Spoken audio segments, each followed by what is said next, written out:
Good evening. വാർത്താ സന്ധ്യയിലേക്ക് എല്ലാ പ്രേക്ഷകർക്കും സ്വാഗതം. വിശദമായ റിപ്പോർട്ടുകളിലേക്കാണ് ഇനി.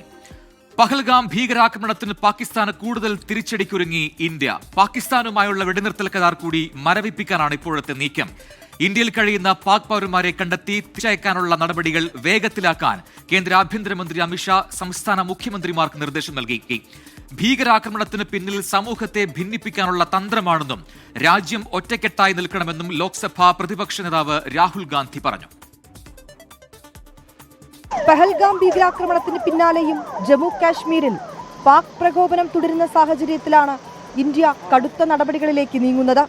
വെടിനിർത്തൽ കരാർ റദ്ദാക്കി പാകിസ്ഥാനെതിരെ സൈനിക നീക്കം കൂടി നടത്തിയേക്കും.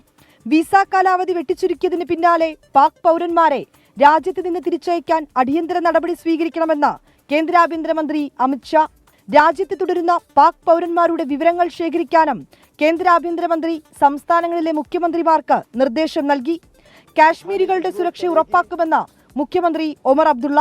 जम्मू कश्मीर के बाहर जो कश्मीरी हमारे चाहे वो स्टूडेंट्स हों, लीडर्स हों या और कोई हों, उनकी सुरक्षा के लिए, उनकी सिक्योरिटी और सेफ्टी के लिए वो कदम और इक़दामात उठाए जाएंगे. ചിലർ കാശ്മീരിൽ ജനങ്ങളെ ഒറ്റപ്പെടുത്താൻ ശ്രമിക്കുകയാണെന്നും രാജ്യം ഒറ്റക്കെട്ടായി നിൽക്കേണ്ട സമയമാണിതെന്നും ലോക്സഭാ പ്രതിപക്ഷ നേതാവ് Rahul Gandhi. Every single Indian stands united, stands together so that we can defeat what the terrorists were trying to do. Jammu കാശ്മീരിലെത്തിയ Rahul Gandhi ഭീകരാക്രമണത്തിൽ പരിക്കേറ്റവരെ സന്ദർശിച്ചു. വിനീത വിജി, 24, ഡൽഹി. സിന്ധു നദീജല കരാർ റദ്ദാക്കിയ ശേഷമുള്ള സാഹചര്യം വിലയിരുത്തി കേന്ദ്ര ആഭ്യന്തരമന്ത്രി അമിത്ഷായുടെ അധ്യക്ഷതയിൽ ഉന്നതതല യോഗം ചേർന്നു. നിലവിലെ സാഹചര്യങ്ങളും യോഗം വിലയിരുത്തിയിട്ടുണ്ട്. ശ്രീനാഥ് ചന്ദ്രൻ ഡൽഹിയിൽ നിന്ന് ചേരുന്നു കൂടുതൽ വിവരങ്ങളുമായി. ശ്രീനാഥ്, നടപടികൾ കടുപ്പിക്കുന്നുണ്ട് ഒരു ഭാഗത്ത് ഇന്ത്യ. അതിലേറ്റവും പ്രധാനപ്പെട്ടത് കഴിഞ്ഞ ദിവസം ഈ സിന്ധു നദീജല കരാർ അത് റദ്ദാക്കാനുള്ള തീരുമാനങ്ങൾ ഇന്ത്യയുടെ ഭാഗത്തുണ്ടായിട്ടുണ്ട്. അപ്പോൾ അതിനുശേഷമുള്ള സാഹചര്യം എന്ന് പറയുമ്പോൾ എന്താണ് ഉദ്ദേശിക്കുന്നത്? അതിനെതിരെ നേരത്തെ പാകിസ്ഥാൻ രംഗത്ത് വരികയും ചെയ്തിരുന്നു. ഈ കരാർ റദ്ദാക്കുക എന്നാൽ അത് യുദ്ധം പ്രഖ്യാപിക്കുക എന്നതിന് തുല്യം എന്നാണ് നേരത്തെ പാകിസ്ഥാൻ വ്യക്തമാക്കിയത്. അത് അത്തരം കാര്യങ്ങൾ, അത്തരം പ്രഖ്യാപനങ്ങൾ എങ്ങനെയാണ് ഇന്ത്യ നോക്കിക്കാണുന്നത്? ഈ ഉന്നതതല യോഗത്തിൽ ആരൊക്കെ പങ്കെടുത്തു? പ്രജിൻ, ഏതായാലും ഇന്ത്യയെ സംബന്ധിച്ചിടത്തോളം പാകിസ്ഥാൻ ഈ ഒരു നടപടി അംഗീകരിക്കില്ല എന്ന് പൂർണ്ണമായി തന്നെ ഇന്നലെ പറഞ്ഞതാണ്. ഒരു യുദ്ധപ്രഖ്യാപനം എന്ന നിലയിലാണ് ഇന്ത്യയുടെ ഈ നീക്കത്തെ അവർ കാണുന്നതും. അതുകൊണ്ട് പാകിസ്ഥാന്റെ ഭാഗത്തു നിന്ന് പ്രതീക്ഷിക്കാവുന്ന ഒരു സംഘർഷം എങ്ങനെയായിരിക്കും എന്നത് അടക്കമുള്ള കാര്യങ്ങളുടെ ഒപ്പം ഈ ജലം ഇനിയിപ്പോൾ പാകിസ്ഥാന് നൽകുന്നില്ലെങ്കിൽ പിന്നീട് അത് ഏത് തരത്തിൽ ഉപയോഗപ്പെടുത്തണം, അതിനുള്ള സംവിധാനങ്ങൾ ഏതാണ്ടൊക്കെ നേരത്തെ തന്നെ കനാലുകളടക്കം തയ്യാറാക്കി വെച്ചതാണ്. അതുകൊണ്ട് അതിൻ്റെ കാര്യങ്ങളടക്കമുള്ള വിഷയങ്ങളിൽ ഒരു കൂടിയാലോചനയാണ് ഇപ്പോൾ നടക്കുന്നത്. ഇപ്പോൾ ഈ മീറ്റിംഗിൽ അമിത്ഷാ പങ്കെടുക്കുന്നുണ്ട്. കേന്ദ്ര ആഭ്യന്തരമന്ത്രി അമിത്ഷാ, ഒപ്പം തന്നെ ജലവിഭവ വകുപ്പ് മന്ത്രി CR പാട്ടീൽ, ഒപ്പം വിദേശകാര്യമന്ത്രി S ജയശങ്കർ കൂടി ഈ യോഗത്തിൽ പങ്കെടുക്കുന്നുണ്ട്. കാരണം ഈ ഇപ്പോൾ നടക്കുന്ന ഈ തർക്കം അത് രണ്ട് രാജ്യങ്ങൾക്കിടയിൽ ഉള്ളത് കൂടിയാണ്. അതുകൊണ്ട് വിദേശകാര്യമന്ത്രി കൂടി ഈ യോഗത്തിൽ പങ്കെടുക്കുന്നുണ്ട്. ഇതിന്റെ തീരുമാനങ്ങൾ അല്പസമയത്തിനകം തന്നെ നമുക്ക് ലഭ്യമാവുകയും ചെയ്യും. ഏതായാലും ഈ യോഗം പാകിസ്ഥാനും ഉറ്റുനോക്കുകയാണ്. ഏതായാലും ഈ കരാർ മരവിപ്പിക്കുന്ന ഇന്ത്യയുടെ നിലപാട്, അതിനെതിരെ വലിയ പ്രതിഷേധം പാകിസ്ഥാൻ പ്രകടിപ്പിക്കുന്നു. അപ്പോൾ ഇന്ത്യ ആ പ്രതിഷേധത്തോട് ഏത് തരത്തിൽ പ്രതികരിക്കും എന്ന കാര്യം അറിയാൻ പാകിസ്ഥാൻകാർക്കും താല്പര്യമുണ്ട്. അതുകൊണ്ട് ഇരു രാജ്യങ്ങളെ സംബന്ധിച്ചിടത്തോളം നിർണായകമായ ഒരു യോഗമാണ് ഇപ്പോൾ നടക്കുന്നത്. ഒപ്പം തന്നെ നമ്മുടെ BSF ജവാൻ ഇപ്പോഴും പാകിസ്ഥാന്റെ കസ്റ്റഡിയിലാണ്. 48 മണിക്കൂർ സമയം ഇപ്പോഴും കഴിയുന്നു. PK ഷാ എന്ന കൊൽക്കത്തയിൽ നിന്നുള്ള, ബംഗാളിൽ നിന്നുള്ള BSF ഹെഡ് കോൺസ്റ്റബിളാണ് അദ്ദേഹം. കർഷകരെ സഹായിക്കാൻ വേണ്ടിയാണ് യഥാർത്ഥത്തിൽ ആ മേഖലയിൽ അദ്ദേഹം ഡ്യൂട്ടി ചെയ്തുകൊണ്ടിരുന്നത്. നമുക്കറിയാം, അതിർത്തി മേഖലകളിലൊക്കെ തന്നെ കൃഷി ചെയ്യുന്ന കർഷകരുണ്ട്. അവർക്കൊക്കെ നിശ്ചിത സമയം രാവിലെ 9 മുതൽ വൈകിട്ട് 5 മണി എന്നൊരു സമയം നൽകിയാണ് അവർക്ക് കൃഷി ആവശ്യങ്ങളൊക്കെ നിറവേറ്റാൻ കഴിയുന്നത്. ആ സമയത്ത് അവർക്ക് സുരക്ഷ ഒരുക്കാൻ വേണ്ടി 2 BSF ജവാന്മാർ ഒപ്പം പോകാറുണ്ട്. അങ്ങനെ പോയ ഒരു ജവാനെയാണ് ഈ തരത്തിൽ അതിർത്തി മറികടന്നു എന്ന കുറ്റം ചുമത്തി ഇപ്പോൾ പാക് റേഞ്ചേഴ്സ് പിടിച്ചു കൊണ്ടുപോയത്. ഏതായാലും മുൻപ് 2019 ഇതുപോലെ ഒരു സിറ്റുവേഷനിൽ, ഇതുപോലെ സാഹചര്യത്തിൽ നമ്മൾ വന്ന് പെട്ടതാണെന്ന് അഭിനന്ദൻ വർദ്ധമാൻ അവരുടെ കൈവശമായിരുന്നു. പക്ഷേ അഭിനന്ദനെ നമുക്ക് തിരിച്ച് ഇന്ത്യയിലേക്ക് കൊണ്ടുവരാൻ കഴിഞ്ഞത് ഇന്ത്യ അന്നെടുത്ത ശക്തമായ നിലപാട് കാരണമാണ്. രാത്രി 9 മണിക്കുള്ളിൽ തിരികെ അഭിനന്ദൻ ഇവിടെ എത്തിയില്ലെങ്കിൽ ഒരാക്രമണം പാകിസ്ഥാൻ നേരിടേണ്ടി വരുമെന്ന കൃത്യമായ മുന്നറിയിപ്പ് ആദ്യം അവരുടെ ISIക്ക് നമ്മുടെ റോ മേധാവി നൽകി. പിന്നീട് അവരുടെ ആ പ്രതിരോധ മന്ത്രിക്കും ഇതേ സന്ദേശം കൈമാറി. പിന്നീട് കരസേനാ മേധാവിയുമൊക്കെ അദ്ദേഹം ഈ കാര്യം ചർച്ച ചെയ്ത ശേഷമാണ് അഭിനന്ദനെ വിട്ടുകൊടുക്കുന്നതാണ് അഭികാമ്യം എന്ന നിലയിലേക്ക് അവർ എത്തിയത്. അങ്ങനെ ഇന്ത്യയെ ഭയന്നുകൊണ്ട് അന്ന് അവർ അങ്ങനെ ഒരു തീരുമാനത്തിലേക്ക് എത്തി. അതുപോലെ ഈ വിഷയത്തിലും ഇന്ത്യ ഒരു കനത്ത പ്രഹരം പാകിസ്ഥാൻ അനുഭവിക്കേണ്ടി വരും എന്ന മുന്നറിയിപ്പ് നൽകാനാണ് സാധ്യത. കാരണം ഫ്ലാഗ് മീറ്റിംഗ് നടത്തി ഇന്നലെയും ഈ സൈനികരെ തിരികെ എത്തിക്കാനുള്ള ശ്രമം ഇന്ത്യ നടത്തിയതാണ്. പക്ഷേ അതിനോടൊന്നും പാകിസ്ഥാൻ അനുകൂലമായ ഒരു നിലപാട് സ്വീകരിച്ചില്ല. അങ്ങനെ ഒരു മീറ്റിങ്ങിനും അവർ തയ്യാറായതുമില്ല. ഇപ്പോൾ അദ്ദേഹത്തിന്റെ കുടുംബം, സൈനികന്റെ കുടുംബം എന്ത് വില കൊടുത്തും അദ്ദേഹത്തെ തിരികെ എത്തിക്കണം, സമയം വൈകുന്തോറും ഞങ്ങൾക്ക് പേടിയുണ്ട് എന്ന കാര്യമൊക്കെ കേന്ദ്ര സർക്കാർ അറിയിച്ചതാണ്. അതുകൊണ്ട് ശക്തമായൊരു നിലപാട് ഇനി ഈ കാര്യത്തിൽ സ്വീകരിക്കാൻ പോകുന്നു. 48 മണിക്കൂറാവുന്നു. അഭിനന്ദന്റെ കാര്യത്തിൽ 60 മണിക്കൂറിനുള്ളിൽ അദ്ദേഹത്തെ തിരികെ എത്തിക്കാൻ നമുക്ക് കഴിഞ്ഞിട്ടുണ്ട്. അതുകൊണ്ട് ഈ വിഷയത്തിൽ നമ്മൾ ആ തരത്തിൽ ശക്തമായൊരു നിലപാട് സ്വീകരിച്ച് അദ്ദേഹത്തെ തിരികെ എത്തിക്കും എന്ന് തന്നെ നമുക്ക് പ്രതീക്ഷിക്കാം. പ്രജിൻ. യെസ്, ശ്രീനാഥ് ചന്ദ്രനാണ് ഡൽഹിയിൽ നിന്ന് വിശദാംശങ്ങൾ നൽകിയത്. പ്രധാനപ്പെട്ട യോഗം ഇപ്പോൾ നടക്കുകയാണ്. അതായത് ഈ സിന്ധു നദീജല കരാറുമായി ബന്ധപ്പെട്ട് അത് മരവിപ്പിച്ച ശേഷമുള്ള സാഹചര്യം എന്താണ് എന്നാണ് ഈ ഉന്നതതല യോഗത്തിൽ ഇപ്പോൾ ചർച്ചയാകുന്നത്. അതിലെ തീരുമാനങ്ങൾ എന്താണ് എന്നത് വരും മണിക്കൂറുകളിൽ ലഭ്യമാവുകയും ചെയ്യും. ജമ്മു കശ്മീർ അതിർത്തികളിൽ പാക് സേനയുടെയും ഭീകരരുടെയും പ്രകോപനത്തിന് കനത്ത തിരിച്ചടി നൽകി ഇന്ത്യൻ സുരക്ഷാ സേന. ബന്ദിപ്പോരയിൽ ഏറ്റുമുട്ടലിൽ ലഷ്കർ ഇ തോയ്ബ കമാൻഡർ അൽതാഫ് ലല്ലിയെ സേന വധിച്ചു. ജമ്മു കശ്മീരിലെ ഭീകര ഒളിത്താവളങ്ങൾ വളഞ്ഞ് സേനയുടെ പരിശോധനകളും ഇപ്പോൾ പുരോഗമിക്കുകയാണ്. ബന്ദിപ്പോരയിലെ ഏറ്റുമുട്ടലിലാണ് ലഷ്കർ ഇ തോയ്ബ കമാൻഡർ അൽതാഫ് ലല്ലിയെ സുരക്ഷാ സേന വധിച്ചത്. കഴിഞ്ഞ ദിവസം മുതൽ ഈ മേഖലയിൽ ഏറ്റുമുട്ടൽ തുടരുകയാണ്. പഹൽഗാമിൽ ആക്രമണം നടത്തിയ ഭീകരർക്കായുള്ള തിരച്ചിൽ ഊർജിതമാണ്. പുൽവാമയിൽ വീടുകയറി തിരച്ചിൽ. ഷോപ്പിയാനിലും അനന്ത്നാഗിലും മറ്റും ഭീകരരുടെ ഒളിത്താവളങ്ങൾ സേന വളഞ്ഞു. കത്വയിൽ 4 ഭീകരരെ കണ്ടെന്ന് പ്രദേശവാസികൾ സൈന്യത്തെ അറിയിച്ചു. ജമ്മു കാശ്മീരിലെ അന്താരാഷ്ട്ര അതിർത്തി BSF അടച്ചു. സുജേത് ഗഡിലെ ഒക്ട്രോയ് പോസ്റ്റിലേക്കുള്ള പ്രവേശനമാണ് നിർത്തിവെച്ചത്. ഷിംല കരാർ ഒപ്പുവെച്ച മേശപ്പുറത്ത് നിന്ന് പാക് പതാക നീക്കി. ഹിമാചൽ രാജ്ഭവനിൽ നിന്നാണ് പതാക നീക്കിയത്. BSF ജവാനെ പാക് സേന കസ്റ്റഡിയിലെടുത്ത സംഭവത്തിൽ BSF മേധാവി കേന്ദ്ര ആഭ്യന്തര സെക്രട്ടറിയെ സാഹചര്യങ്ങൾ അറിയിച്ചു. ജവാനെ വിട്ടുനൽകിയില്ലെങ്കിൽ കടുത്ത പ്രഹരം നേരിടേണ്ടി വരുമെന്ന് പാകിസ്ഥാൻ അറിയിക്കാനാണ് നീക്കം. സംഭവത്തിൽ ആശങ്ക അറിയിച്ച ജവാൻ PK സിംഗിന്റെ കുടുംബം രംഗത്ത് വന്നിരുന്നു. ജമ്മു കാശ്മീരിലെത്തിയ കരസേനാ മേധാവി ഉപേന്ദ്ര ദ്വിവേദി ലഫ്റ്റനന്റ് ഗവർണർ മനോജ് സിൻഹ ഉൾപ്പെടെയുള്ളവരുമായി കൂടിക്കാഴ്ച നടത്തി. ഭീകരാക്രമണം ചർച്ച ചെയ്യുന്നതിന് ലഫ്റ്റനന്റ് ഗവർണർ തിങ്കളാഴ്ച ജമ്മു കാശ്മീർ നിയമസഭയുടെ പ്രത്യേക സമ്മേളനം വിളിച്ചു. അതേസമയം പഹൽഗാം ആക്രമണത്തിനായി ലഷ്കർ ഭീകരർക്ക് ഹമാസിന്റെ പിന്തുണയും കിട്ടിയെന്നാണ് ഇസ്രായേൽ വെളിപ്പെടുത്തൽ. പാക് അധീന കാശ്മീരിൽ ഹമാസ് ഭീകരർ എത്തിയെന്ന് ഇന്ത്യയിലെ ഇസ്രായേൽ സ്ഥാനപതി പറഞ്ഞു. 24 ഡൽഹി. ആ രീതിയിൽ ശക്തമായി തന്നെ തിരിച്ചടിക്കുകയാണ് ഇന്ത്യൻ സേന. പഹൽഗാമിൽ ഭീകരാക്രമണം നടത്തി 2 കശ്മീർ ഭീകരരുടെ വീടുകൾ സ്ഫോടനത്തിലൂടെ തകർത്ത് സുരക്ഷാ സേനയും പ്രാദേശിക ഭരണകൂടവും. തെറ്റു ചെയ്തെങ്കിൽ കനത്ത ശിക്ഷ നൽകണമെന്ന് ഭീകരരായ ആദിൽ ഹുസൈൻ തോക്കറിന്റെയും ആസിഫ് ഷെയ്ഖിന്റെയും കുടുംബങ്ങൾ പറഞ്ഞു. ത്രാലിലെയും ബിജ് ബെഹാറിലെയും ഭീകരരുടെ വീടുകളിലെത്തിയ 24 സംഘത്തോടാണ് കുടുംബത്തിന്റെ ഈ പ്രതികരണങ്ങൾ.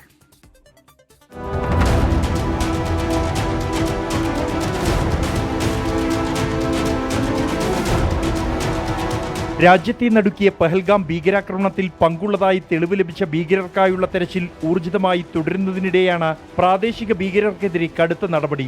ഇരുവരുടെയും വീടുകൾ സ്ഫോടക വസ്തു ഉപയോഗിച്ച് തകർത്തു. ത്രാലിലെ മഗ്മയിലുള്ള ആദിൽ ഷെയ്ഖിന്റെ വീട്ടിൽ ഇന്നലെ രാത്രി 10:30യോടെയാണ് പ്രാദേശിക ഭരണകൂടമടങ്ങുന്ന സംഘം എത്തിയത്. വീടിന്റെ പകുതിയോളം തകർത്തു. പാകിസ്ഥാനിൽ പോയി പരിശീലനം നേടിയ ആസിഫ് നേരത്തെ മുതൽ ഏജൻസികളുടെ നിരീക്ഷണത്തിലായിരുന്നു. 3 വർഷമായി ആസിഫുമായി ഒരു ബന്ധവുമില്ലെന്നും പഹൽഗാം ആക്രമണത്തിൽ പങ്കുണ്ടെങ്കിൽ പിടികൂടി ശിക്ഷിക്കണമെന്നും സഹോദരി ആസിഫ. अगर आते तो वो यहीं पे उनको पकड़ते. अगर हमने कोई इलीगल काम किया होता 3 सालों से, हम भी तो जेल में होते, हम भी तो वहाँ पे थाने में बंद होते. അനന്ത്നാഗിലെ ബിജ്ബെഹാരിക്ക് സമീപം ഗൂരിയിലുള്ള ഭീകരൻ ആദിൽ ഹുസൈൻ തോക്കറിന്റെ വീട്ടിൽ നിന്നും ആളുകളെ ഒഴിപ്പിച്ച ശേഷമാണ് വീട് തകർത്തത്. പഹൽഗാം ആക്രമണത്തിൽ ആദിലിന് പങ്കുണ്ടെങ്കിൽ തക്കതായ ശിക്ഷ നൽകണമെന്ന മാതാവ് ഷഹസാദ.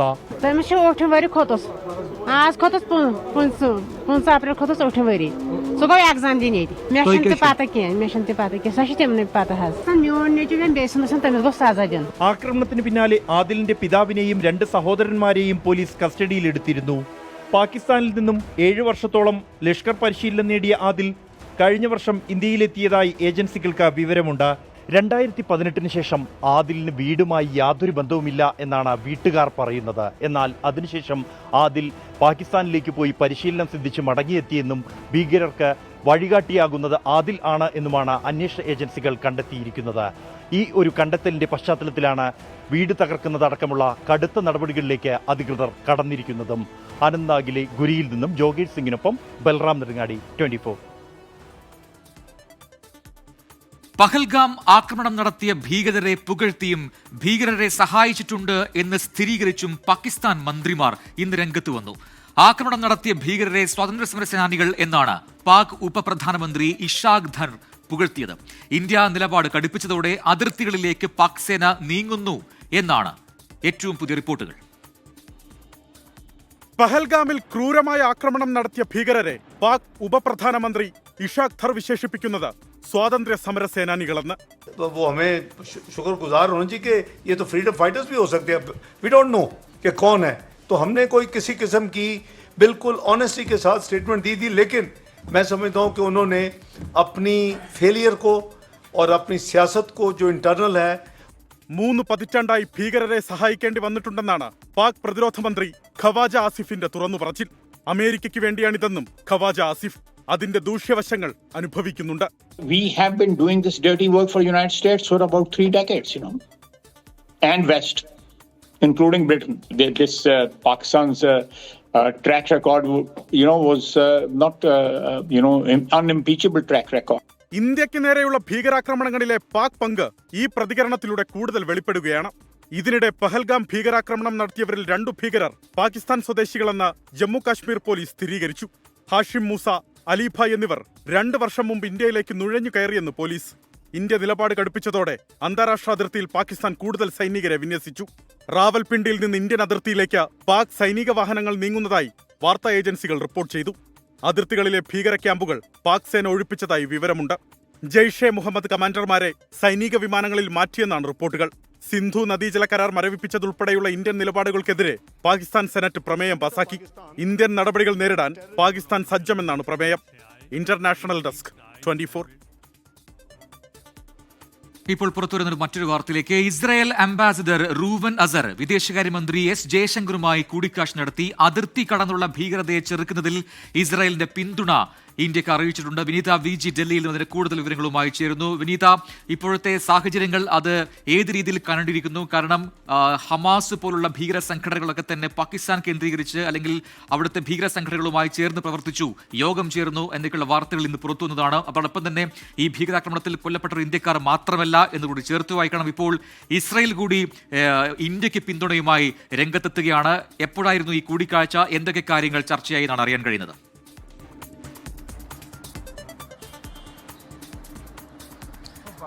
പ്രജൻ, ഭീകരതയെ ചെറുക്കാനുള്ള ഇന്ത്യയുടെ തുടർ നീക്കങ്ങൾക്ക് വലിയ പിന്തുണ തന്നെയാണ് ലോകരാജ്യങ്ങൾ ഇതിനോടകം തന്നെ നൽകിയിരിക്കുന്നത്. ഇന്ന് വൈകിട്ടാണ് ഈ കൂടിക്കാഴ്ച നടന്നത്.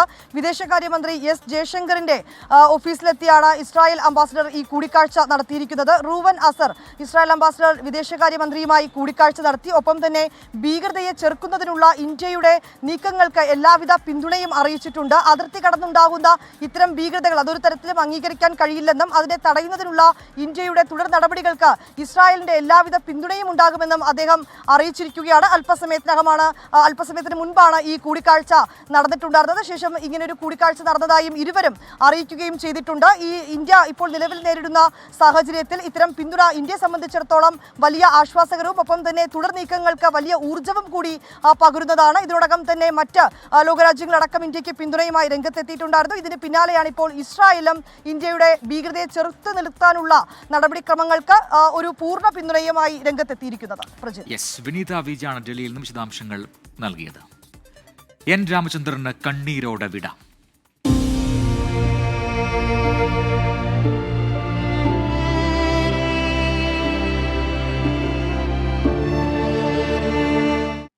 പഹൽഗാം ഭീകരാക്രമണത്തിൽ കൊല്ലപ്പെട്ട എറണാകുളം ഇടപ്പള്ളി സ്വദേശി എൻ രാമചന്ദ്രന് വിട നൽകി നാട്. ഔദ്യോഗിക ബഹുമതികളോടെയായിരുന്നു സംസ്കാര ചടങ്ങുകൾ.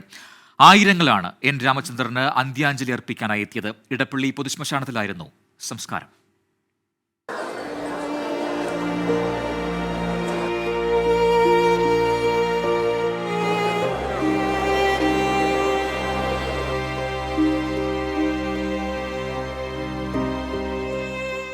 നാടിന്റെ ഹൃദയത്തിൽ രാമചന്ദ്രൻ ജീവിക്കുന്നുവെന്ന് വിളിച്ചു പറയുന്നതായിരുന്നു ആദരാഞ്ജലികൾ അർപ്പിക്കാൻ ഒഴുകിയെത്തിയ ജനക്കൂട്ടം.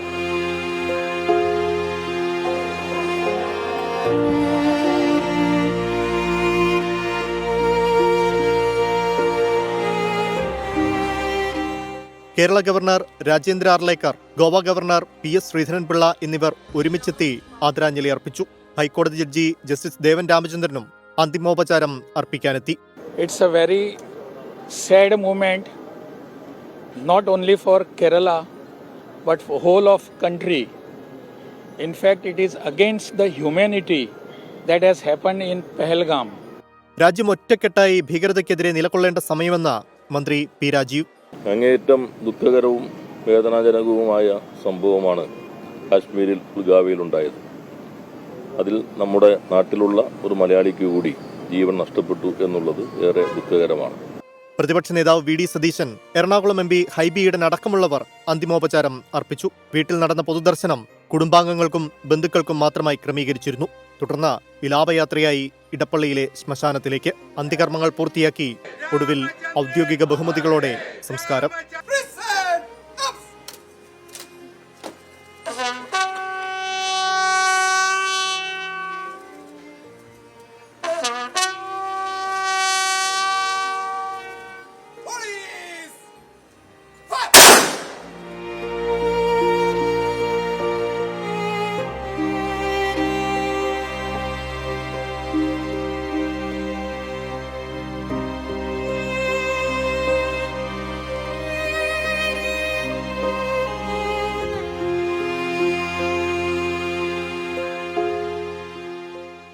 പൂർണ്ണ ഔദ്യോഗിക ബഹുമതി നൽകിയാണ് സംസ്ഥാനവും രാമചന്ദ്രനെ യാത്രയാക്കിയത്. ടീം 24 കൊച്ചി. എൻ രാമചന്ദ്രന്റെ വിയോഗത്തിൽ ഒരു നാടാകെ തേങ്ങുന്ന കാഴ്ചയാണ് ഇന്ന് നമ്മൾ കണ്ടത്. വികാരനിർഭരമായ രംഗങ്ങൾക്കാണ് രാമചന്ദ്രന്റെ വീടും ചങ്ങമ്പുഴ പാർക്കും സാക്ഷ്യം വഹിച്ചത്. തകർന്നുപോയ രാമചന്ദ്രന്റെ കുടുംബത്തെ നെഞ്ചോട് ചേർക്കുകയാണ് കേരളം.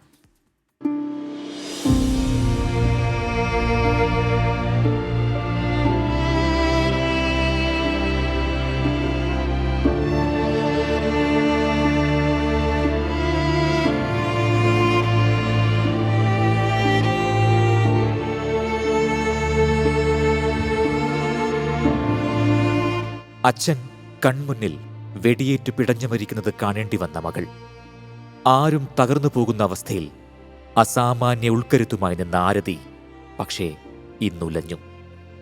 അച്ഛൻ്റെ ചേതനയേറ്റ ശരീരത്തിനു മുന്നിൽ മക്കളെയും ചേർത്തു പിടിച്ചിരുന്നപ്പോൾ ഇരമ്പി വന്ന സങ്കടക്കടൽ അടക്കി നിർത്താൻ ആ മകൾക്കായില്ല.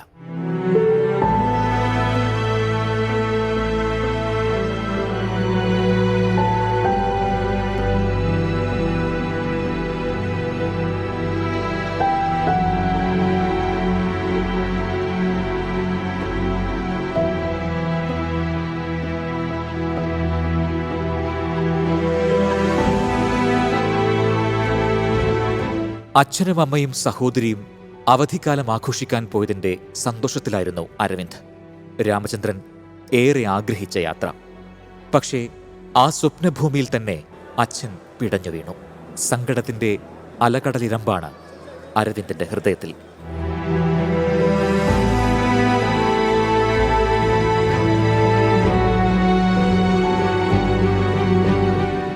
എല്ലാമായിരുന്ന മുത്തച്ഛൻ കൺമുന്നിൽ വെടിയേറ്റു വീഴുന്നത് കാണേണ്ടി വന്ന ആ 2 പിഞ്ചുകുഞ്ഞുങ്ങൾ, ഒരു കുടുംബം തകർന്നുലഞ്ഞു നിൽക്കുന്നു. പക്ഷേ ഒഴുകിയെത്തിയ മനുഷ്യക്കടൽ അവരോട് പറഞ്ഞു, കൈവിടില്ല, ഞങ്ങളുണ്ട് കൂടെ.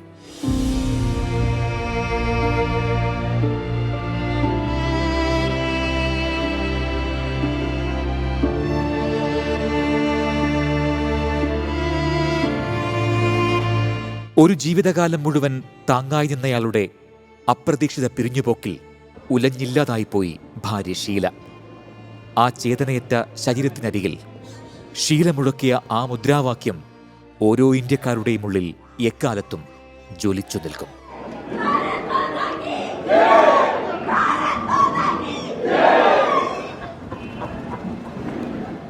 News desk 24. പഹൽഗാം ആക്രമണത്തിലെ സുരക്ഷാ വീഴ്ച ഇപ്പോൾ ചർച്ച ചെയ്യേണ്ട വിഷയമായി CPIM കാണുന്നില്ല എന്ന് CPIM സംസ്ഥാന സെക്രട്ടറി MV ഗോവിന്ദൻ പറഞ്ഞു. ആക്രമണത്തിന് ഉത്തരവാദികളായ ഭീകരവാദികളെ നിയമത്തിന് മുന്നിൽ കൊണ്ടുവരണം. ആക്രമണത്തിന്റെ പശ്ചാത്തലത്തിൽ ഏതെങ്കിലും ഒരു മതവിഭാഗത്തെ തെറ്റായി ചിത്രീകരിക്കരുതെന്നും CPIM സംസ്ഥാന സെക്രട്ടറി വ്യക്തമാക്കി. ഈ ആക്രമണത്തിന് ഉത്തരവാദികളായ ഭീകരവാദികളെ ആകെ നിയമത്തിൻ്റെ മുമ്പിൽ കൊണ്ടുവരാനും എല്ലാ അർത്ഥത്തിലും അവർക്ക് ശിക്ഷ നൽകാനും സാധിക്കുന്ന നിലപാടുകൾ സ്വീകരിക്കണം എന്നാണ് CPIM ചൂണ്ടിക്കാണിക്കുന്നത്. സുരക്ഷാ വീഴ്ചകളെ സംബന്ധിച്ച് ചൂണ്ടിക്കാണിച്ചിട്ടുണ്ട്. യഥാർത്ഥത്തിൽ അതിപ്പോഴും ചർച്ച ചെയ്യേണ്ട ഒരു കാര്യമായിട്ടല്ല ഞങ്ങൾ കാണുന്നത്. പിന്നീട് ചർച്ച ചെയ്യപ്പെടേണ്ടുന്ന ഒരു പ്രധാനപ്പെട്ട പ്രശ്നം തന്നെയാണ്. മലയാളിയായ രാമചന്ദ്രൻ്റെ തന്നെ മകൾ കൃത്യമായിട്ട് കാര്യങ്ങൾ സത്യസന്ധമായിട്ട് പറഞ്ഞപ്പോൾ എന്തായിരുന്നു അവർക്കെതിരായിട്ടുള്ള സൈബർ ആക്രമണം എന്ന് നമ്മൾ കാണേണ്ടതാണ്. ഇത് മലയാളത്തിൽ കേരളത്തിലാണ് വരുന്നത്.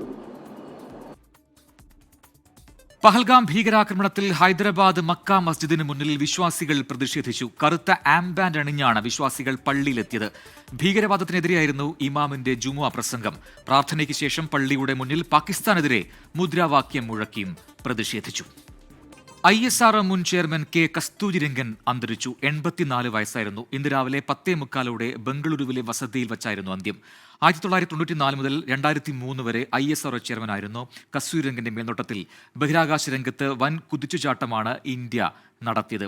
രാജ്യസഭാംഗം, ആസൂത്രണ കമ്മീഷൻ അംഗം, ബഹിരാകാശ വകുപ്പ് സെക്രട്ടറി എന്നീ നിലകളിലും പ്രവർത്തിച്ചു. രാജ്യം പത്മവിഭൂഷൺ നൽകി ആദരിച്ചു.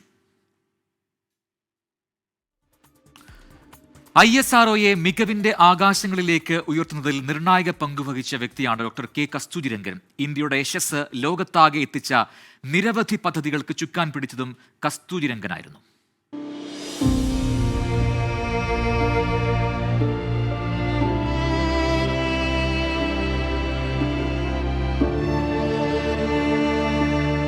ഇന്ത്യൻ ബഹിരാകാശ ഗവേഷണത്തിന്റെ പരിണാമവുമായും വിജയവുമായും അടുത്ത് ബന്ധപ്പെട്ടു നിന്ന ജീവിതമായിരുന്നു ഡോക്ടർ കൃഷ്ണസ്വാമി കസ്തൂരിരംഗന്റേത്. നൂതനവും ചെലവ് കുറഞ്ഞതുമായ ബഹിരാകാശ ദൗത്യങ്ങളിൽ ഇന്ത്യൻ സ്പേസ് റിസർച്ച് ഓർഗനൈസേഷൻ പേരെടുത്തു തുടങ്ങിയ സമയത്താണ് ഡോക്ടർ കസ്തൂരിരംഗൻ ISROയിൽ ചേരുന്നത്. 1994 ISRO ചെയർമാനായി 2003 വരെ പദവിയിൽ തുടർന്നു. ആഗോളതലത്തിൽ ഇന്ത്യൻ ബഹിരാകാശ ഗവേഷണത്തിന്റെ സ്ഥാനമുറപ്പിച്ച സംരംഭങ്ങൾക്ക് നേതൃത്വം നൽകി. ഇൻസാറ്റ് 2, ഇന്ത്യൻ റിമോട്ട് സെൻസിംഗ് ഉപഗ്രഹങ്ങളായ IRS-1A, 1B എന്നീ ഉപഗ്രഹങ്ങളുടെ വികസനത്തിന് മേൽനോട്ടം വഹിച്ചു. ഭാസ്കര 1, ഭാസ്കര 2 എന്നീ ഭൗമനിരീക്ഷണ ഉപഗ്രഹങ്ങളുടെ പ്രോജക്ട് ഡയറക്ടറായിരുന്നു. PSLV, GSLV ലോഞ്ച് വെഹിക്കിളിന്റെ വിജയകരമായ വിക്ഷേപണങ്ങളും ചന്ദ്രയാൻ 1 പദ്ധതിയുടെ അടിത്തറ പാകിയതും കസ്തൂരിരംഗന്റെ കാലത്തായിരുന്നു. 2017-20 കാലഘട്ടത്തിൽ ദേശീയ വിദ്യാഭ്യാസ നയത്തിന്റെ ഡ്രാഫ്റ്റിംഗ് കമ്മിറ്റി ചെയർമാനായി. മാധവ് ഗാഡ്ഗിലിന്റെ പശ്ചിമഘട്ട പരിസ്ഥിതി വിദഗ്ധ സമിതിയുടെ റിപ്പോർട്ടിൽ എതിർപ്പുയർന്നപ്പോൾ കേന്ദ്ര വനം പരിസ്ഥിതി മന്ത്രാലയം രൂപീകരിച്ച പുനഃപരിശോധനാ കമ്മീഷന്റെ തലപ്പത്തും കസ്തൂരിരംഗൻ എത്തി. 1940 CM കൃഷ്ണസ്വാമി അയ്യരുടെയും വിശാലാക്ഷിയുടെയും മകനായി എറണാകുളത്ത് ജനിച്ച കസ്തൂരിരംഗന്റെ പ്രാഥമിക വിദ്യാഭ്യാസം എറണാകുളം ശ്രീരാമവർമ്മ ഹൈസ്കൂളിലായിരുന്നു. അഹമ്മദാബാദിലെ ഫിസിക്കൽ റിസർച്ച് ലബോറട്ടറിയിൽ ജോലി ചെയ്തുകൊണ്ട് എക്സ്പെരിമെന്റൽ ജ്യോതിശാസ്ത്രത്തിൽ ഡോക്ടറേറ്റ് ബിരുദം നേടിയ ശേഷമാണ് ISROയിൽ ചേരുന്നത്. 2003 മുതൽ 2009 വരെ രാജ്യസഭാ MP ആയി. പത്മശ്രീ, പത്മഭൂഷൺ, പത്മവിഭൂഷൺ ബഹുമതികൾ നൽകി രാജ്യം ആദരിച്ചു.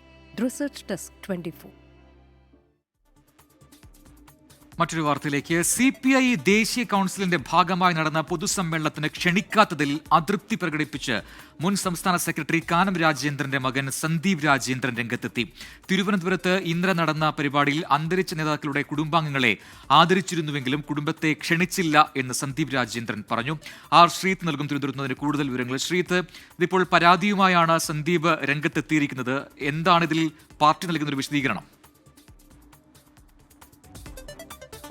ഇന്നലെ വൈകുന്നേരമാണ് ദേശീയ കൗൺസിൽ യോഗത്തിന്റെ ഭാഗമായി തിരുവനന്തപുരത്ത് പാർട്ടി ആസ്ഥാനത്തിന് സമീപത്ത് ഒരു പൊതുയോഗം സംഘടിപ്പിച്ചത്. ഈ പൊതുയോഗത്തിലേക്ക് അന്തരിച്ച പാർട്ടി നേതാക്കളുടെ കുടുംബത്തെ ആദരിക്കാനായി ക്ഷണിച്ചിരുന്നു. ഈ യോഗത്തിന്റെ അവസാനം കാനത്തിന്റെ പത്നിയെയും ചടങ്ങിലേക്ക് ക്ഷണിച്ചിരുന്നെങ്കിലും അസുഖം മൂലം എത്താൻ കഴിയില്ല എന്ന് അറിയിച്ചു എന്നൊരു അറിയിപ്പ് അവിടെ ഉണ്ടായി. ഈ അറിയിപ്പിനെ തുടർന്ന് ചില സ്ഥലങ്ങളിൽ കാനത്തിന്റെ കുടുംബത്തെ ക്ഷണിച്ചില്ല എന്ന തരത്തിലുള്ള വാർത്തകൾ വന്നു. സമൂഹ മാധ്യമങ്ങളിലും അത്തരം ചില പോസ്റ്റുകൾ വന്നു. സമൂഹ മാധ്യമത്തിൽ ബിനു കോട്ടയം എന്ന ആളെഴുതിയ പോസ്റ്റിന്റെ അടിയിൽ കമന്റായാണ് കാനത്തിന്റെ മകനായ സന്ദീപ് രാജേന്ദ്രൻ പ്രതിഷേധം അറിയിച്ചത്. തങ്ങളുടെ കുടുംബത്തെ ക്ഷണിക്കുകയോ അറിയിക്കുകയോ ചെയ്തിട്ടില്ല, അറിയിക്കാതെ എങ്ങനെയാണ് തങ്ങൾക്ക് അസൗകര്യം ഉണ്ടാകുന്നു എന്ന് പറയുന്നത്. അതുകൊണ്ട് ഇന്നലെ യോഗത്തിന്റെ അവസാനം തങ്ങൾക്ക് അസൗകര്യം മൂലം എത്തിച്ചേരാൻ കഴിഞ്ഞില്ല എന്ന് പറയുന്നത് തീർത്തും അവാസ്തവമാണ് എന്നാണ് കാനത്തിന്റെ മകൻ പറഞ്ഞിരിക്കുന്നത്. പാർട്ടി നൽകുന്ന വിശദീകരണം പാർട്ടിയുടെ ജില്ലാ നേതൃത്വമാണ് ഈ അന്തരിച്ച നേതാക്കളുടെ കുടുംബത്തെ ആദരിക്കാനായി ക്ഷണിച്ചത്. ജില്ലാ നേതാക്കൾ ക്ഷണിച്ചിട്ടുണ്ട് എന്നാണ് തങ്ങൾക്ക് ലഭിക്കുന്ന വിവരമെന്നാണ് സംസ്ഥാന നേതൃത്വത്തിന്റെ വിശദീകരണം. ആർ ശ്രീത്താണ് വിശദാംശങ്ങൾ നൽകിയത് തിരുവനന്തപുരത്ത് നിന്നും. സംസ്ഥാനത്തെ IT പാർക്കുകളിൽ മദ്യം വിളമ്പാൻ അനുമതി. 10 ലക്ഷം രൂപയാണ് വാർഷിക ലൈസൻസ് ഫീസ്. സർക്കാർ സ്വകാര്യ സ്ഥാപനങ്ങൾക്ക് ലൈസൻസിന് അപേക്ഷിക്കാം. IT കമ്പനികളുടെ ഔദ്യോഗിക സന്ദർശകർക്കും അതിഥികൾക്കും മദ്യം വിൽക്കാം. പ്രതിപക്ഷ എതിർപ്പ് അവഗണിച്ചാണ് IT പാർക്കുകളിൽ മദ്യം വിളമ്പാൻ സർക്കാർ അനുമതി നൽകിയത്. ഒരു സ്ഥാപനത്തിന് ഒരു ലൈസൻസ് മാത്രമേ നൽകൂ. മദ്യശാലകൾ കമ്പനികളോട് ചേർന്ന് തന്നെയെങ്കിലും ഓഫീസുകളുമായി ബന്ധമുണ്ടാകില്ല. സ്ഥാപനത്തിലെ ഔദ്യോഗിക ജീവനക്കാർക്കും സന്ദർശകർക്കുമാണ് മദ്യം ലഭിക്കുക. പുറത്തുനിന്നുള്ള ആർക്കും മദ്യം നൽകരുതെന്നാണ് ചട്ടം. 10 ലക്ഷം രൂപയാണ് വാർഷിക ലൈസൻസ് ഫീ. സർക്കാർ നിശ്ചയിച്ച ദിവസങ്ങളിലും 1-ാം തീയതിയും മദ്യം നൽകരുത്. ഉച്ചയ്ക്ക് 12 മുതൽ രാത്രി 12 വരെ പ്രവർത്തന സമയവും നിശ്ചയിച്ചാണ് സർക്കാർ ഉത്തരവ്. IT പാർക്കുകളിലെ മദ്യം വിളമ്പലിൽ പരാതികളുണ്ടെങ്കിൽ ഡെപ്യൂട്ടി എക്സൈസ് കമ്മീഷണർക്ക് തുല്യമായ തസ്തികയിലുള്ള ഉദ്യോഗസ്ഥന് നടപടിയെടുത്ത് പിഴയീടാക്കാമെന്നും സർക്കാർ ഉത്തരവിൽ പറയുന്നു. 24 തിരുവനന്തപുരം. നാഷണൽ ഹെറാൾഡ് കേസിൽ സോണിയാഗാന്ധിക്കും രാഹുൽ ഗാന്ധിക്കും താൽക്കാലിക ആശ്വാസം. കേസിൽ സോണിയാഗാന്ധിയും രാഹുൽ ഗാന്ധിയും ഉടൻ കോടതിയിൽ ഹാജരാകേണ്ടതില്ല. ഇരുവർക്കും നോട്ടീസ് അയക്കാൻ ED ആവശ്യപ്പെട്ടെങ്കിലും ഡൽഹി റൌസ് അവന്യൂ കോടതി വിസമ്മതിച്ചു. കേസിൽ കൂടുതൽ തെളിവുകളും രേഖകളും ഹാജരാക്കാൻ കോടതി EDക്ക് നിർദ്ദേശം നൽകി. കേസ് മെയ് 2 വീണ്ടും പരിഗണിക്കും. നാഷണൽ ഹെറാൾഡ് പത്രം പ്രസിദ്ധീകരിച്ചിരുന്ന അസോസിയേറ്റഡ് ജേർണൽ ലിമിറ്റഡിനെ യങ് ഇന്ത്യ ലിമിറ്റഡ് ഏറ്റെടുത്തതിൽ സാമ്പത്തിക ക്രമക്കേട് നടന്നു എന്നാണ് EDയുടെ കണ്ടെത്തൽ. വഖഫ് ഭേദഗതി നിയമം സ്റ്റേ ചെയ്യുന്നതിനെ സുപ്രീം കോടതിയിൽ ശക്തമായി എതിർത്ത് കേന്ദ്ര സർക്കാർ. നിയമം മുഴുവനായോ ഏതെങ്കിലും വകുപ്പുകളോ സ്റ്റേ ചെയ്യുന്നത് ശരിയല്ലെന്ന് സുപ്രീം കോടതിയിൽ നൽകിയ സത്യവാങ്മൂലത്തിൽ കേന്ദ്രം വ്യക്തമാക്കുന്നു. വഖഫ് ബൈ യൂസർ എടുത്തു കളയുന്നത് മുസ്ലിങ്ങളുടെ അവകാശം ലംഘിക്കലല്ല, വഖഫ് സ്വത്തിന് രജിസ്ട്രേഷൻ നിർബന്ധമെന്നും കേന്ദ്ര സർക്കാർ. വഖഫ് ഭേദഗതി നിയമത്തിനെതിരായ ഹർജികളിൽ നൽകിയ സത്യവാങ്മൂലത്തിലാണ് കേന്ദ്ര സർക്കാരിന്റെ ഈ വാദങ്ങൾ.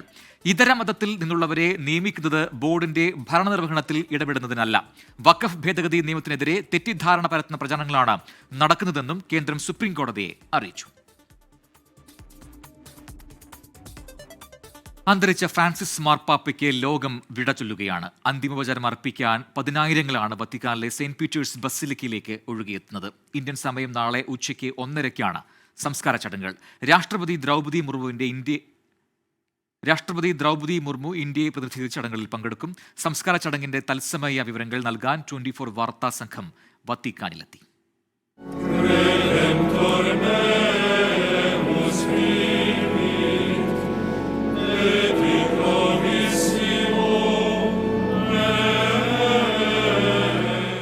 വിശ്വാസി സമൂഹത്തിന്റെ വലിയ ഇടയനെ അവസാനമായി കാണാൻ 10,000ങ്ങളാണ് വത്തിക്കാനിലെ സെന്റ് പീറ്റേഴ്സ് ബസിലിക്കയിലേക്ക് ഒഴുകിയെത്തുന്നത്. ലോകം ഫ്രാൻസിസ് മാർപ്പാപ്പയ്ക്ക് വിട നൽകാൻ ഒരുങ്ങുകയാണ്. വത്തിക്കാനിൽ ദുഃഖസാന്ദ്രമായ അന്തരീക്ഷം. ഇന്ത്യൻ സമയം ഇന്ന് രാത്രി 10:30 പൊതുദർശനം പൂർത്തിയാക്കി പേടകമടയ്ക്കും. സംസ്കാരത്തിന് തൊട്ടുമുമ്പ് അന്തിമോപചാരം അർപ്പിക്കാനുള്ള അവസാന അവസരം അശരണരുടെ സംഘത്തിനായിരിക്കുമെന്ന് വത്തിക്കാൻ വ്യക്തമാക്കി. ഇന്ത്യൻ സമയം നാളെ ഉച്ചയ്ക്ക് 1:30 സംസ്കാര ശുശ്രൂഷകൾ.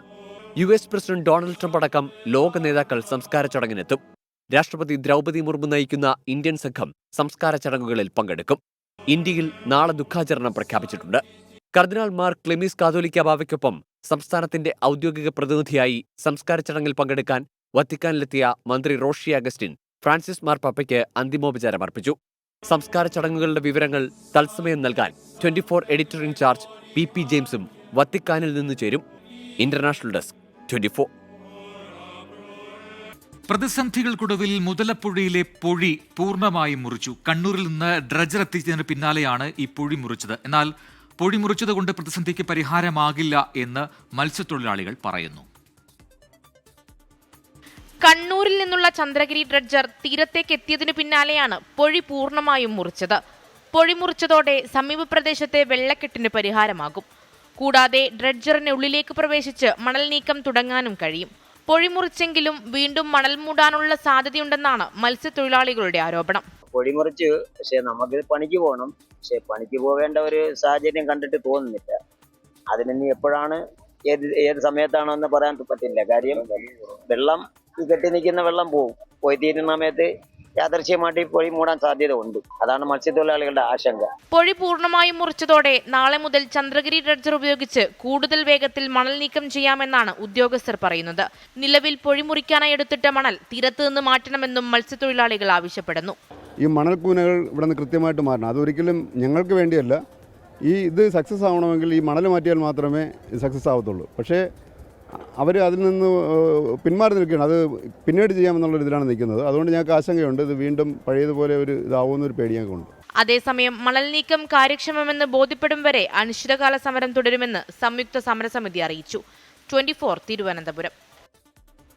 Welcome back. വാർത്താ സന്ധ്യ തുടരുകയാണ്. ഇടവേളയ്ക്ക് പോകും മുൻപ് സൂചിപ്പിച്ച വാർത്തയിലേക്കാണ് ഇനി. ജമ്മുകശ്മീർ കത്വയിൽ സുരക്ഷാ സേനയുടെ തെരച്ചിൽ നടക്കുകയാണ്. പഹൽഗാം ആക്രമണത്തിൽ പങ്കെടുത്ത ഭീകരരെ മേഖലയിൽ കണ്ടതായി പ്രദേശവാസിയായ സ്ത്രീ നൽകിയ വിവരത്തിന്റെ അടിസ്ഥാനത്തിലാണ് ഇപ്പോഴത്തെ തെരച്ചിൽ നടക്കുന്നതെന്നാണ് അറിയാൻ കഴിയുന്നത്. വിനീത VG ഡൽഹിയിൽ നിന്ന് അതിന്റെ കൂടുതൽ വിവരങ്ങളുമായി ചേരുന്നു. വിനീത, ഇപ്പോഴത്തെ തെരച്ചിൽ അത് എവിടെയാണ്, ഏത് മേഖലയിലാണ്? ഒപ്പം തന്നെ ഈ സ്ത്രീ നൽകിയത് സുപ്രധാന വിവരമാണ്. വിവരങ്ങൾ പറയൂ.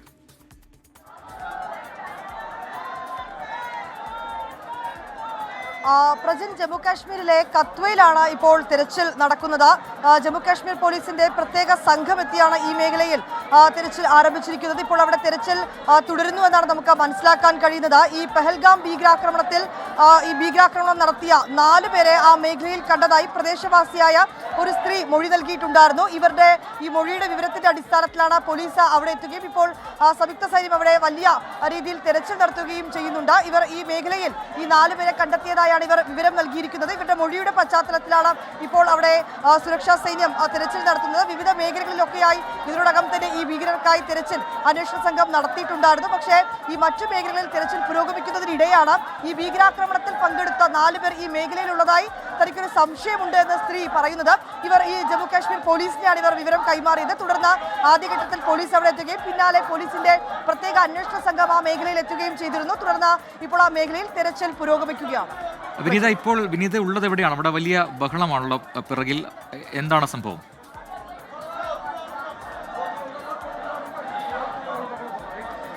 പ്രജൽ, ഞാനിപ്പോൾ നിൽക്കുന്നത് ഡൽഹിയിലെ AICC ആസ്ഥാനത്താണ് ഞാനിപ്പോൾ നിൽക്കുന്നത്. നമുക്ക് ദൃശ്യങ്ങൾ കാണാൻ കഴിയുന്നത് പോലെ തന്നെ ഈ ഭീകരതയ്ക്കെതിരെയുള്ള വലിയ പ്രതിഷേധം ഇവിടെ നടക്കുകയാണ്. മെഴുകുതിരി തെളിയിച്ചുകൊണ്ട് അവർ പ്രതിഷേധിക്കുകയാണ്. ഒപ്പം തന്നെ ഭീകരാക്രമണത്തിൽ കൊല്ലപ്പെട്ടവർക്ക് അവർ അനുശോചനവും അറിയിക്കുന്നുണ്ട്. ഇത്തരത്തിലേക്കുള്ള വലിയ പ്രതിഷേധവുമായി അവർ മുന്നോട്ട് പോകുകയാണ്. जो कश्मीर के अंदर जो ये दर्दनाक हमला हुआ है, हम इसका कंडम करते हैं, मजम्मत करते हैं. और कांग्रेस पार्टी देश के साथ खड़ी है, सरकार के साथ खड़ी है. बस सरकार से इतना सवाल पूछना चाहते हैं कि इतनी बड़ी चूक कैसे हो गई जो हमारे भारतीय 26 आदमी शहीद हो गए. इस चीज़ का बहुत दुख है. ये नुकसान पूरा तो नहीं हो सकता, लेकिन हम जो लोग इस दुनिया से चले गए हैं या जिन पे हमला हुआ है, हम उनके साथ खड़े हैं. हाँ, ये बड़ा प्रोटेस्ट है. हम प्रोटेस्ट भी करेंगे और हम प्रदर्शन भी कर रहे हैं. हम सरकार से अपील भी कर रहे हैं कि पाकिस्तान पे तुरंत हमला किया जाए.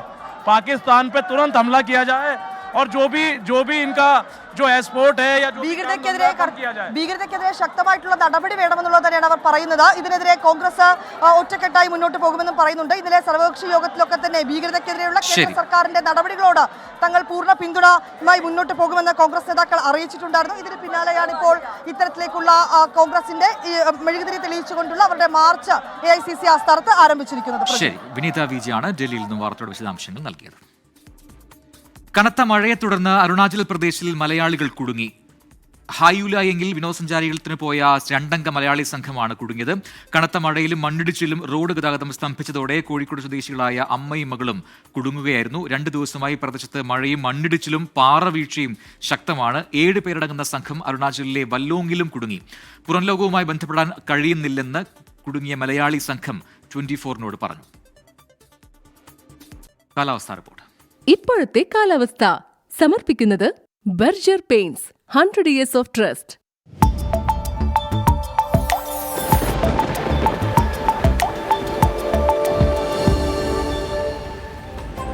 ഇപ്പോഴത്തെ കാലാവസ്ഥ.